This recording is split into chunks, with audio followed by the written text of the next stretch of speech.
Insight. Bonjour à tous et bienvenue dans notre nouvelle émission de Insight. Aujourd'hui, nous allons parler de l'amour avec comme sujet de « Pensez-vous que l'amour rend aveugle ?» Restez connectés pour plus d'informations. Merci. Bonsoir à tous et bienvenue une fois de plus dans notre nouvelle émission de Inside. Ça fait plaisir de vous avoir ce soir parmi nous. Alors, sans pour autant tarder, je vais demander à nos invités ce soir sur le plateau de pouvoir se présenter. Alors, je vais commencer par les dames d'abord. Ladies. Hello tout le monde. Merci de nous avoir invités ici. Déjà, je m'appelle Bénédicte. Je suis étudiante en fashion design. Oh là là. Et aussi, super. Je dirais que je suis une servante de Dieu. Amen. Alors, bonsoir et merci pour l'invitation. Bonsoir. On m'appelle Blandel Katongola Abdallah. Je suis comptable de profession et étudiant de la vie. Okay. Moi, je crois que je vais me limiter là. D'accord, c'est bien. Bonsoir Inès. Bonsoir. Je me présente, je m'appelle Joël. Je suis développeur web. Oh, wow. En tout cas, on a 3 personnes qui font différentes choses. Alors, on est content de vous avoir parmi nous ce soir. Et sans pour autant tarder, on va passer aux choses très importantes. J'espère que vous êtes contents d'être là ce soir. Faites-moi un petit sourire et tout. Soyez pas shy. Je sais. OK, d'accord. Pourquoi dit-on que l'amour rend aveugle? Alors, avant d'aller plus loin, l'amour. Waouh, l'amour. J'aime trop l'amour. C'est un sujet vraiment très, très, très, très grand où on pourrait passer toute notre vie à parler de l'amour. Mais avant ça, j'aimerais avoir le point de vue de tout un chacun d'entre vous et savoir qu'est-ce que vous pensez par rapport à l'amour. Alors, c'est quoi l'amour d'après vous? Je commence par toi. Waouh, très belle question déjà. Selon moi, je dirais que l'amour, c'est un sentiment qui réunit deux individus. Et voilà, qui réunit deux individus. Un sentiment d'attirance. Si OK. Alors, pour moi, l'amour, c'est vaste. C'est vaste déjà parce que... alors, je vais définir ça selon moi. C'est ce que je veux, exactement. Donc, je ne vais pas prendre la définition de la Rousse ou de n'importe quel dictionnaire. On n'a pas besoin de ça aussi. En fait, l'amour, c'est un sentiment profond d'attachement qu'on peut ressentir envers un être qui nous est cher. Moi, je pense que, en gros, c'est ça l'amour, pour moi. Et que dis-tu, que penses-tu de ça? Moi, je dirais à peu près la même chose qu'il a dit, en fait. Je pense que c'est assez vaste comme sujet, mais je pense que l'amour, pour moi, c'est un sentiment d'affection vis-à-vis d'une personne qu'on aime vraiment, en fait. Ouais, je dirais à peu près ça. OK, je crois avoir entendu vous tous, j'ai pu comprendre qu'il y avait le mot affection et tout envers un autre individu. Selon moi, je pense que l'amour, c'est un sentiment d'affection et d'attachement aussi, c'est pareil aussi, envers quelqu'un. Et je pense aussi que l'amour, c'est le fait de ressentir quelque chose, de vouloir le bien pour une autre personne, s'oublier soi-même et plus vouloir du bien pour l'autre. On peut voir ça dans plusieurs sens dans les relations, comme avec nos parents, avec des amis, et c'est un peu ça. Et pensez-vous que l'amour est vraiment nécessaire? Que pensez-vous de ça? Oui, je pense que l'amour est nécessaire, puisque moi, personnellement, je dirais que l'amour fait tourner le monde en quelque sorte, en fait, parce que sans l'amour de nos proches, moi, je pense personnellement, comme je suis chrétien, je me dis que déjà Dieu nous a aimés et nous a appelés aussi à aimer notre prochain, en fait. Et si Dieu nous a appelés notre prochain, c'est simplement parce qu'il voulait que le monde fonctionne d'une certaine manière, en fait, que toutes les choses se passent bien sur la terre. Donc c'est pour ça que je pense que l'amour est très important, en fait, pour moi. Bah ouais, moi, je suis d'avis aussi. Moi, l'amour, c'est ce qui... L'amour, c'est ce qui fait que nous soyons même... un certain type d'amour, bien sûr, c'est ce qui fait que nous sommes même ici, ensemble, parce que c'est de l'amour que nous sommes... nous sommes produits de l'amour, en fait. Nous sommes des produits de l'amour, d'abord. Là, je parle de l'amour de couple. Mais en même temps, l'amour, c'est important parce que nous vivons dans un monde où on doit donner de l'amour et recevoir de l'amour. Donc moi, je pense que oui, c'est capital et primordial. Yeah, c'est pratiquement quelque chose de réciproque, en fait. Oui, c'est réciproque jusqu'à un certain niveau, bien sûr. OK. Et que penses-tu de ça? Oui, je dirais pareil. L'amour est important parce que déjà Dieu, il nous aime, comme l'a dit notre frère. Dieu nous aime et je pense que pour mieux évoluer dans la vie, on a besoin de l'amour. C'est un peu comme un moteur dans une voiture. Lorsqu'une voiture n'a pas de moteur, elle ne va pas avancer. Voilà, je dirais que c'est pareil avec la vie courante, la vie actuelle. Lorsqu'il y a l'amour, on peut mieux faire les choses, alors que lorsqu'il n'y en a pas, c'est mort. Yeah, c'est mort. D'ailleurs, je pense que si on est en vie et qu'on est en bonne santé, on peut rire, c'est parce qu'on a l'amour. Et peu importe ce qu'on peut rencontrer dans la vie, les problèmes ou quoi que ce soit, mais il y a quelque chose qui nous permet de tenir, c'est l'amour, et surtout l'amour de Dieu. Parce qu'il est le premier à nous avoir aimés, il a donné sa vie pour nous. Déjà, c'est le premier exemple qu'on peut être en train de suivre.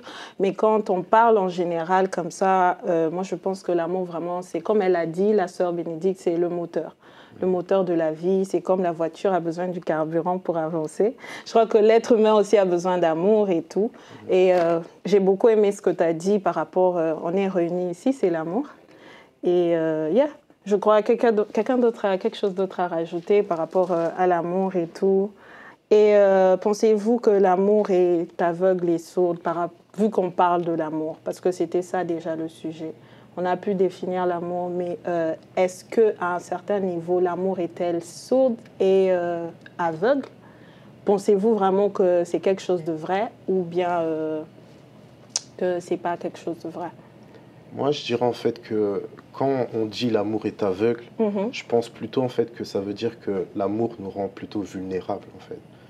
Et je pense que la raison pour laquelle on dit l'amour nous rend vulnérables, c'est parce qu'en fait que les gens, par exemple, qui aiment beaucoup, ont tendance en fait à donner beaucoup en fait de leur personne. Et c'est pour ça que je dirais plutôt que on dit que l'amour rend aveugle en fait. Et que dire par rapport à sourd? Par rapport à sourd, c'est la première fois que j'ai entendu ça. Donc, OK. Ouais, je dirais que en quelque sorte, si on dit que l'amour rend sourd, c'est-à-dire qu'une personne n'écoute pas réellement en fait les conseils qu'on va lui donner par rapport en fait à l'amour en quelque sorte. Yeah. Et...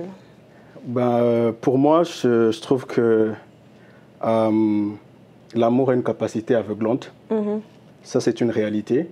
Déjà par le fait que l'amour crée une chimie dans le cerveau qui enivre un tout petit peu le cerveau. Et ça nous... oui, mais non, mais je vais m'expliquer. Alors, quand j'ai dit que l'amour a une capacité aveuglante et que ça enivre un peu le cerveau, c'est par rapport à la chimie même du cerveau. Parce que vous conviendrez avec moi qu'après, le cerveau, il dégage de la dopamine et cette chimie-là qui rend un peu vulnérable. Je vais utiliser le terme que mon frère a utilisé, qui rend un peu vulnérable envers la personne qu'on aime. C'est-à-dire on arrive à un niveau où on peut s'oublier soi-même pour l'autre. On peut oublier ses priorités, on peut vraiment se sacrifier à un niveau où on ne pouvait même pas se sacrifier pour soi-même, pour l'autre.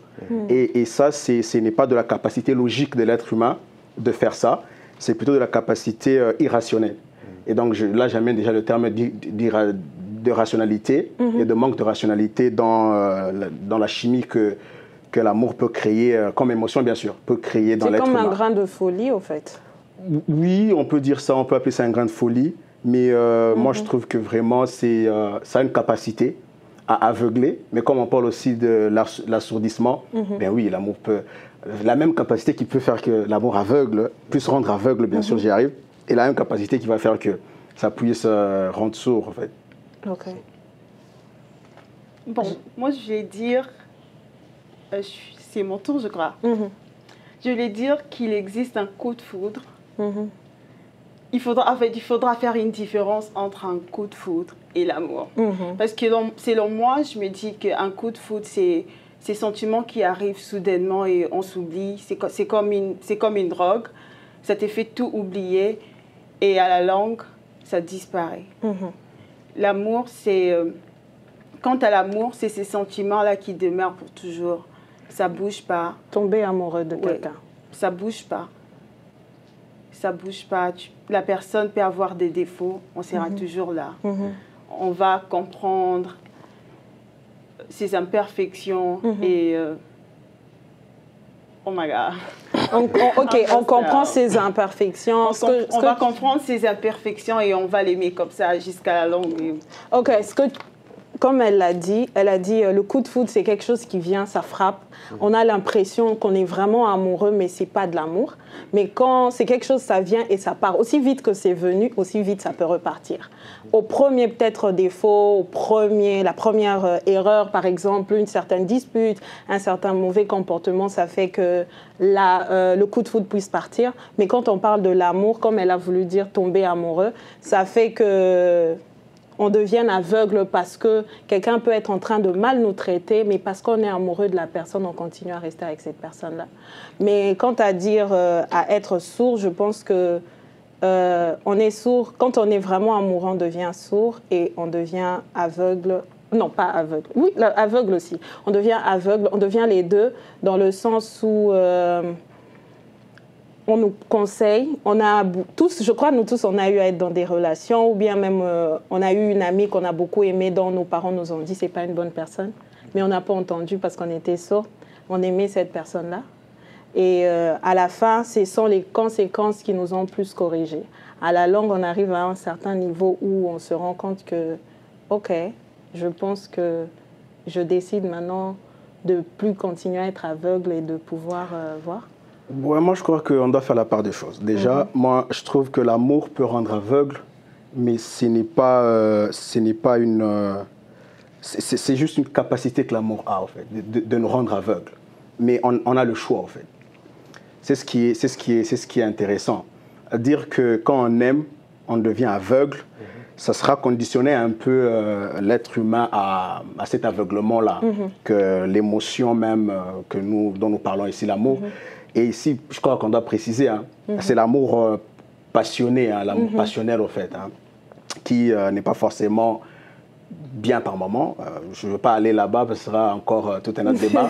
mais moi, je trouve que vraiment, on a le choix. On peut choisir d'être aveugle ou d'être aveuglé, je préfère le dire ainsi, d'être aveuglé ou de ne pas l'être. Ok. Et que penses-tu de cela ? Tu penses qu'on a le choix et tout ? Moi, Bien. personnellement, je dirais qu'on a forcément le choix puisque Dieu nous a donné le libre arbitre, en fait. Et je pense que, en fait, nos choix doivent être basés aussi selon la sagesse que l'on a. On doit être sage par rapport à nos choix. Et c'est important aussi de savoir avoir des critères par rapport à la personne vers qui on est intéressé, en fait. C'est ça, en fait, je me dirais qui nous poussera à faire les bons choix, en quelque sorte, dans ce genre de situation, quoi. Et que penses-tu de ça ? Oui, je dirais pareil. Okay. On a vraiment intérêt à faire un choix. Ok. Et pensez-vous que par rapport à choisir être aveugle, cela dépend des expériences qu'on a eu à avoir dans la vie avec les personnes qui nous entourent, nos amis ou bien les personnes qu'on a rencontrées, que ce soit un partenaire et tout. Parce que je crois qu'à un certain niveau, nous tous, on a été aveugles quand on était amoureux. Ou bien on continue à l'être parce qu'on a des frères parfois qui peuvent pas toujours avoir un comportement qui nous plaît, mais on continue à les aimer parce qu'on est aveugle. Et je crois que l'amour est aveugle, ça dépend dans quel domaine de l'amour. Il y a un certain domaine de l'amour où l'amour nous rend aveugles à vie. Et il y a un certain domaine de la vie où on peut peut-être retrouver la vue parce qu'on a tellement été brimé, on a tellement reçu des chocs et des coups. Ça nous pousse à arriver à voir et à ne plus vouloir être sourd. Est-ce que c'est vraiment de l'aveuglement ? Parce que moi, je pense d'abord que la question de l'amour, c'est une question très subjective. C'est subjectif parce qu'en même temps, ça dépend d'être humain, d'une personne à une autre, d'expérience et tout ça. Et on n'a pas d'exemple empirique ou des statistiques vraiment qu'on peut donner ici.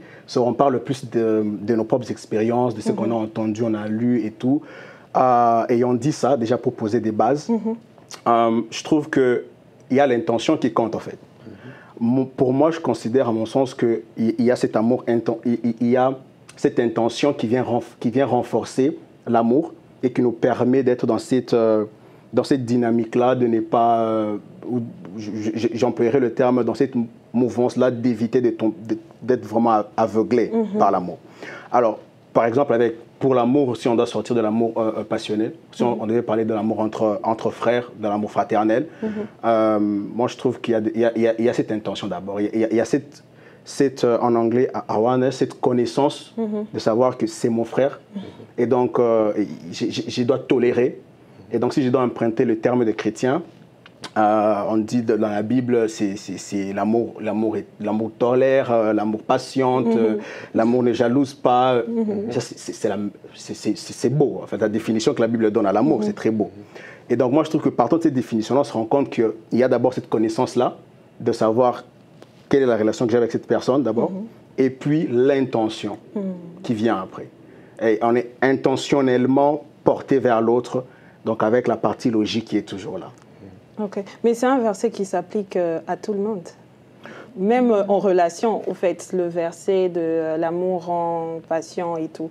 Donc, on peut comprendre que lorsque dans la Bible, il est écrit que l'amour est patient, l'amour n'envie pas, l'amour ne juge pas, l'amour pardonne tout, on peut comprendre que Dieu nous a mis dans cette condition-là d'être dans ce cas pour tout le monde, toute personne qu'on rencontre. Qu'on connaisse, que ce soit nos frères ou pas, nos sœurs ou pas, que ce soit un individu dans la rue, que ce soit quelqu'un, un partenaire avec qui on va se marier ou passer toute notre vie, on est dans l'obligation de rester dans ce passage-là de la Bible. Non, je suis d'accord sur ce point-là, ouais. Je suis d'accord. Mais en même temps, l'intention, c'est important. L'intention, c'est important. L'intention, c'est important. Parce que ce que je vais ajouter, c'est que très rapidement, quand il n'y a pas d'intention, en fait, il y a un danger. Le danger, c'est de s'oublier soi-même. Quand on commence à aimer, là, je parle de l'amour en couple, bien sûr, parce qu'on doit faire la part des choses. Hein. Dans l'amour en couple, quand on n'a pas d'intention, en fait, on a tendance à s'oublier soi-même. Et cet oubli aussi vient souvent du fait que on ne sait pas vraiment aimer. Parce que si on a de l'amour personnel et qu'on sait s'aimer personnellement, moi, je trouve qu'on donne l'amour d'une manière différente, en fait. Et on n'est peut-être pas immunisé, mais on est moins susceptible à tomber dans le, bon, je ne vais pas dire piège, à tomber dans l'amour rend aveugle, hein, dans le concept de l'amour qui rend aveugle, en fait. Avant de continuer, j'aimerais te donner la parole par rapport à ça. Qu'est-ce que toi, tu dirais de ça? Par rapport à ce qu'il vient de dire. Je crois, en fait, moi, je dirais qu'il a raison sur ce sujet-là. Je pense que l'amour est très important aussi. Je trouve que sans l'amour, il est vrai qu'il y a beaucoup de choses qui ne se passeront pas, en fait. C'est important aussi d'avoir des bonnes intentions aussi vis-à-vis de son prochain et de savoir que être sûr que la personne vous aime réellement, en quelque sorte, je dirais ça, quoi. Ok. Et qu'en penses-tu? Je dirais pareil. Ok. Je dirais que c'est important d'avoir de l'amour et de savoir aussi que c'est réciproque. Ok. Il y a un truc qu'il a dit et que j'aimerais compléter, c'est que quand on aime arriver au point de s'oublier à soi-même, tu n'es pas d'accord avec. Mais moi, je pense que l'amour, c'est s'oublier soi-même. C'est vraiment s'oublier et c'est plus le bonheur de l'autre. Ça, c'est le vrai amour. Parce qu'on peut voir même l'exemple de Jésus qui s'est oublié lui-même, qui s'est donné pour nous. Et c'est la même chose que même dans les relations, l'homme ou la femme doivent d'abord s'oublier. C'est d'abord l'autre avant eux-mêmes. C'est même ça le vrai amour. Voilà pourquoi elle parlait de tomber amoureux et d'aimer. Parce qu'on est dans une époque où les gens aiment mais ne tombent pas amoureux. Quand on est amoureux, on arrive à un niveau où on peut s'oublier soi-même pour rien que vouloir l'autre. Mais quand on aime juste, on n'est pas amoureux. C'est là où on veut comparer. Il me donne tel pourcent, 50%, je lui donne 50%. On voit ceci, tel défaut, on regarde d'autres défauts. Mais quand on est vraiment amoureux de la personne, ça devient autre chose. Oui, oui et non, pour moi. Je sais pas en tout cas qu'est-ce que mon frère aura à dire ou Qu'est-ce que les autres auront à dire, mais pour moi, je trouve que oui et non. Je vais vous donner un exemple typique. Une mère qui a ses enfants va se sacrifier pour ses enfants. Elle va abandonner d'acheter quelque chose pour voir à ses enfants. Le coût d'opportunité, opportunity cost, avec, si on parle en économie, pour utiliser le concept pour qu'on comprenne mieux. Mais de quel amour parlons-nous? Là, c'est de l'amour entre mère et fille, père et fils. Mais si on doit parler de l'amour en couple, c'est de quel couple dont nous parlons? C'est des fiançailles, c'est le mariage. Il y a trop de subjectivité là-dedans. Mais généralement, moi, je trouve qu'on ne doit pas s'oublier. Parce que, je vais prendre l'exemple d'un homme. Un homme qui s'oublie, c'est dangereux. C'est dangereux pour le couple. Parce que moi, je trouve que quand une femme, elle arrive à aimer l'homme, il faut que l'homme soit capable de ne pas tomber dans ce piège-là, d'être aveugle au point de s'oublier soi-même. Parce qu'après, l'homme va commencer à faire des choses irrationnelles qui vont affecter le couple. Qui vont vraiment affecter, qui peuvent détruire le couple. Et peut-être que ça ne sera pas forcément dans l'alignement du concept dont je viens de parler maintenant, mais j'ai toujours dit que la femme, elle donne la clé à l'homme quand elle aime l'homme. Elle lui donne la clé de l'amour, de son amour. C'est à l'homme de protéger cette clé-là, même de sa femme. Mais qu'est-ce que l'homme donne à la femme? Ah mais non, mais moi j'ai juste dit que la femme donnait la clé. Non. Là tu as dit la femme donne la clé et qu'est-ce que l'homme donne à la femme? J'ai bien prévenu, j'ai dit que c'était vraiment une parenthèse que j'ouvrais et que je referme d'ailleurs très rapidement. Moi je la referme juste avec qu'est-ce que l'homme donne. Qu'est-ce que l'homme donne? L'homme protège la clé là. Donc oui, l'homme, son travail c'est juste protéger. D'accord. Alors est-ce que vous pensez que c'est le choix, c'est notre choix d'être aveugle ou bien c'est l'amour qui nous dirige? Tu penses vraiment que on choisit d'être aveugle parce qu'on veut être aveugle ou bien on ne choisit pas mais c'est l'amour, ce sentiment qui vient, qui te perce, qui te dirige ou parfois tu ne sais plus rien faire ou tu as envie de dormir mais tu n'arrives pas à dormir parce que c'est ça qui dirige ton cœur, qui dirige ta tête, qui dirige tes pensées. Alors que penses-tu de ça? Alors moi je dirais que lorsqu'on était gamine, c'est vrai que je ne suis pas vieille, je ne suis pas encore vieille, mais j'ai quand même pris de l'âge et tout. Et du coup, ma façon d'apercevoir les choses ont changé. Et surtout lorsqu'on parle de l'amour, en fait. À la base, je ne faisais vraiment pas trop attention sur les conséquences qui peuvent suivre dans l'amour. Mais maintenant, maintenant que je sais là où je vais, je fais vraiment très attention. Je ne peux pas me permettre de me rendre avec parce que j'aime une personne. Alors que je sais qu'au futur, cette personne pourra m'apporter des effets négatifs dans la vie et tout. Donc, c'est un choix. J'ai choisi de ne pas être avec. C'est vrai que j'aime, mais je choisis de ne pas être avec. Et le jour où je choisirai d'être avec, ça sera le jour où je remarquerai que dans la vie de mon partenaire, il y a du potentiel. Il y a du potentiel. Dans le cas contraire, tu choisis de ne pas être aveugle. Choisis. Donc c'est toi-même qui décides. C'est moi qui décide. Donc l'amour c'est moi qui décide si et seulement si mon partenaire a du potentiel. Donc si seulement il a du potentiel, s'il n'a pas, donc tu décides de ne pas être aveugle et tu ne permets pas à l'amour de te diriger. Non. D'accord. Que penses-tu de ça? Décider d'être aveugle, bon, je ne vais pas commenter sur ça. Mais je crois que peut-être je vais y toucher tout à l'heure. Pour moi, d'abord, je vais peut-être... je ne suis pas d'accord avec quelque chose qui a été dit. Libre. C'est de dire que l'amour nous dirige. Quand on est submergé par ses sentiments, on est dirigé par l'amour. Non, l'amour ne nous dirige pas, c'est juste une émotion qu'on ressent. On a toujours le choix de prendre le téléphone et d'appeler cette personne-là, mais on va finir par dormir, même si on n'arrive pas à dormir. On finit toujours par dormir. Si ça nous dirigeait vraiment, on allait devenir des zombies. Ah ben voilà.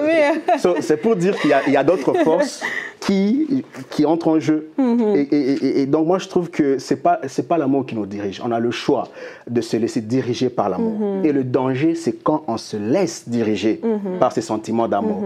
Et parfois, il faut être très, très, très, très, très prudent. On ressent des choses, parfois, parce qu'on ne sait pas donner un nom à ce qu'on ressent, on nomme ça l'amour. C'est vraiment de l'amour. Comme j'ai dit tout à l'heure, j'ai parlé du coup de foudre. Oui, par exemple. Ça peut être un coup de foudre.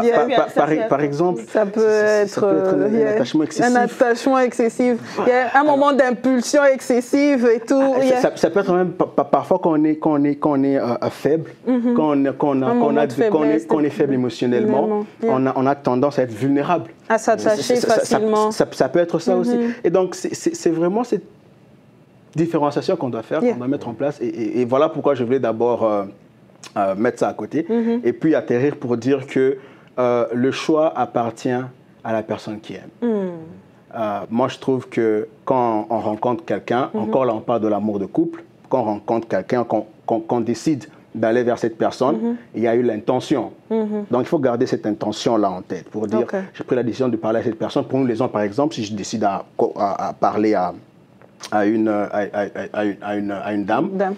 Moi, je trouve que j'ai eu l'intention de le faire et je dois garder cette intention-là tout au long du chemin. Ça va avoir le choix dans tout ce que je fais. Donc, tu choisis de ne pas être aveugle.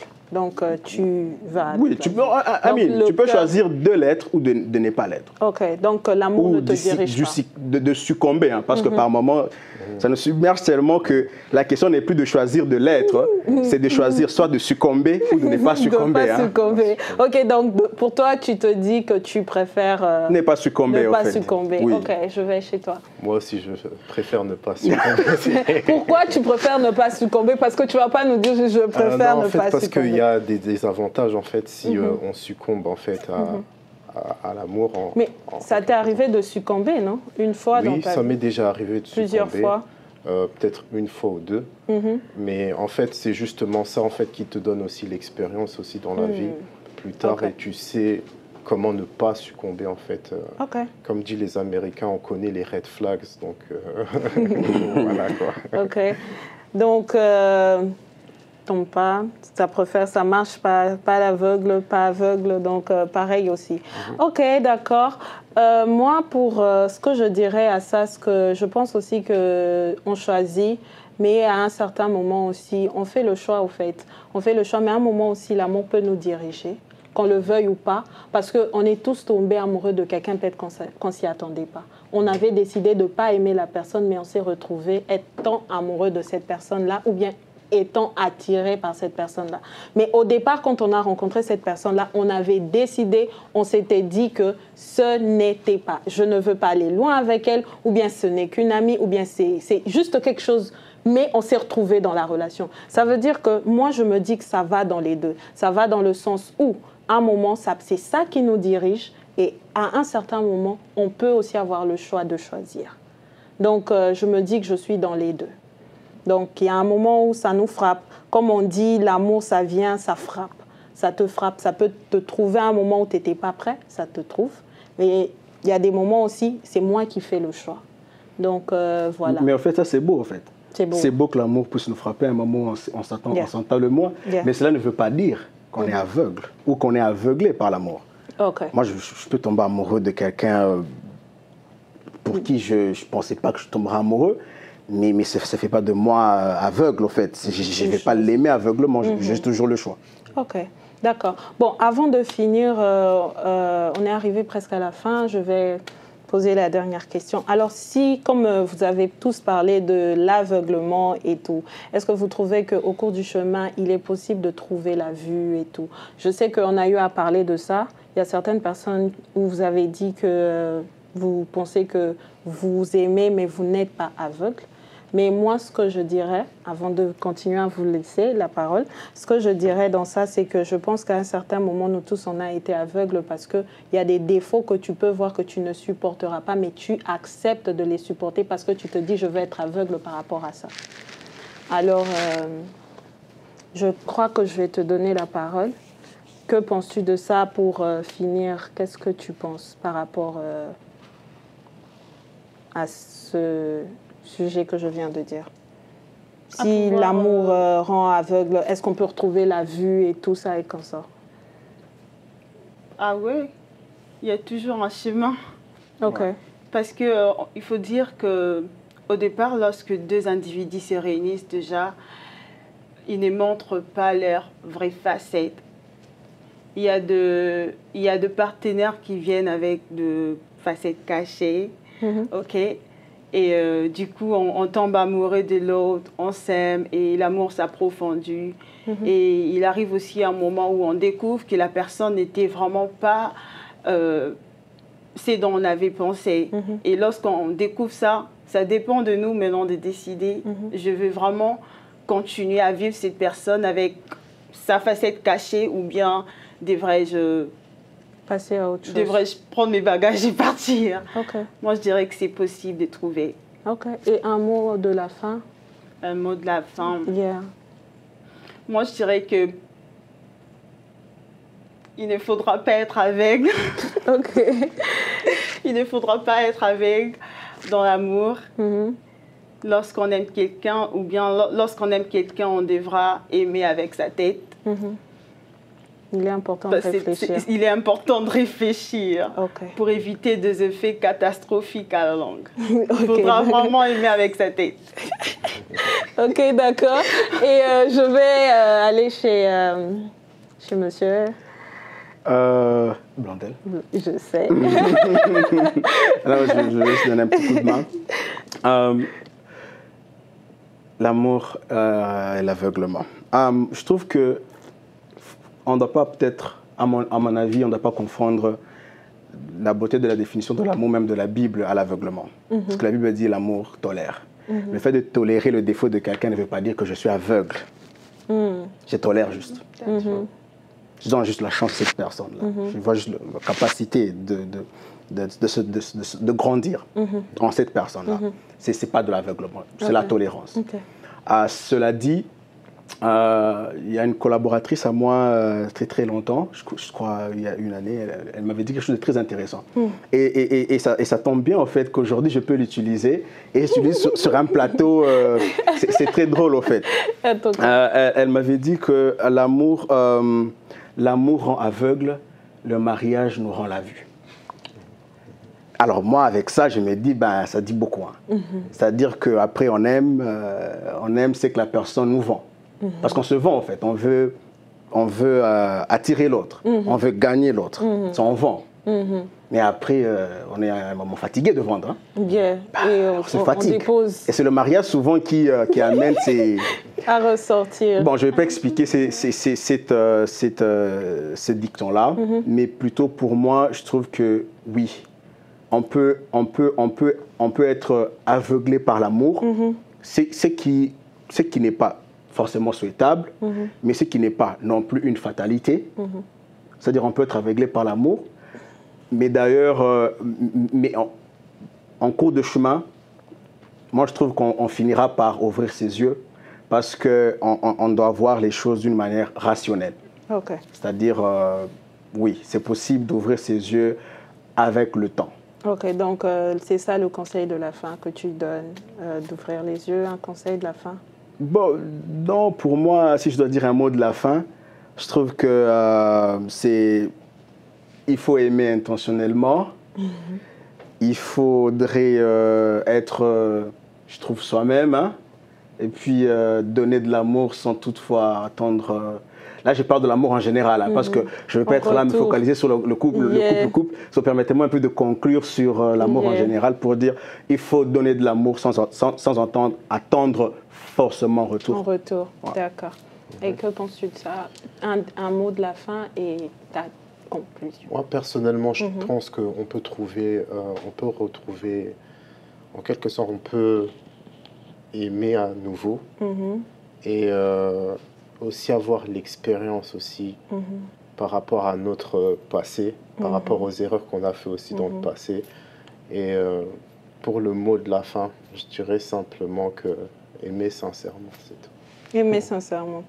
D'accord, nous sommes arrivés à la fin de notre émission. Moi, pour conclure, ce que je trouve et ce que je pense, heureusement que je peux conclure, donc j'ai personne pour me contredire.